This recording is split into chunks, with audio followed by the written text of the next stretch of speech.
Good morning class. बेटा आज का हमारा टॉपिक है आहार उपचार का आयोजन करते समय कौन सी बातों का हमें ध्यान रखना चाहिए। तो जब आहार द्वारा हम रोगी का उपचार कर रहे हैं, क्वेश्चन का मतलब है कि जो भोजन द्वारा हम रोगी का उपचार कर रहे हैं तो उसको तैयार करते समय, उसका आयोजन करते समय हमें किन किन बातों को ध्यान में रखना चाहिए। इसमें हमारे रोग का प्रकार, रोग का काल, रोगी की हालत, रोगी की रुचि अरुचि, भोजन पकाने की विधि, भोजन का गाढ़ा होना और पोषण का सिद्धांत। तो फर्स्ट है हमारा रोग का प्रकार। रोग मतलब किस प्रकार का है, उसी अनुसार हमें आहार देना चाहिए। जैसे किसी को अगर मधुमेह की दिक्कत है तो उसको मीठा पदार्थ नहीं देना चाहिए, किसी को हाई ब्लड प्रेशर की दिक्कत है तो उसको घी और नमक कम देना चाहिए। तो ये हो गया रोग का प्रकार। सेकेंड है इसमें हमारा रोग का काल।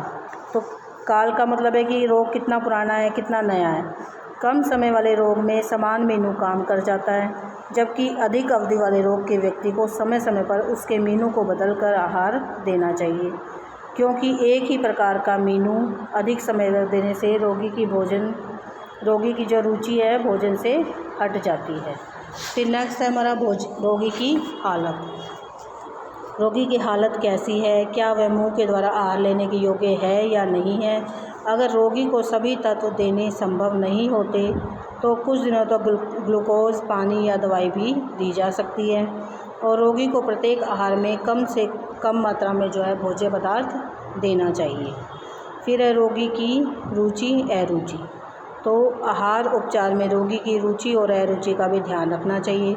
सामान्य अवस्था में वह जिस प्रकार के भोजन को लेता है उसी में थोड़ा परिवर्तन करके उसे भोजन देना चाहिए। हमें उसको आहार के उपचार को अपनाने के लिए सहमत करना चाहिए। यह है रोगी की रुचि अरुचि। फिर है भोजन पकाने की विधि। रोगी जो है व्यक्तियों का आहार रोगी व्यक्ति है उसका आहार ऐसी विधि के द्वारा बनाना चाहिए जिसको वह आसानी से पचा सके। उनको उबला हुआ, धीमी आंच पर पका हुआ तथा भाप के द्वारा बना हुआ आहार देना चाहिए। रोगी को आकर्षक विधि से भोजन परोसना चाहिए ताकि वो उसको देखकर उसको पसंद कर सके, उसको खा सके और उसके शरीर को भी लगे वो।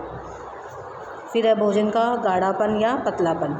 तो रोगी के आहार का गाढ़ापन या पतलापन उसके रोग की तीव्रता पर निर्भर करता है, उसके जो है रोग पर निर्भर करता है। तो अधिक तीव्र वाले रोग में उसे पतला आहार देना चाहिए तथा कम तीव्र में कोमल आहार मतलब नरम आहार दे सकते हैं।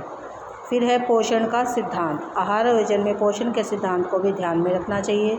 आहार संतुलित और पौष्टिक होना चाहिए। तो आहार आयोजन का आहार द्वारा उपचार करते समय हमें किन किन बातों का ध्यान रखना चाहिए। रोग का प्रकार, रोग का काल, रोगी की हालत, रोगी की रुचि अरुचि, भोजन पकाने की विधि, भोजन का गाढ़ा होना और पोषण का सिद्धांत।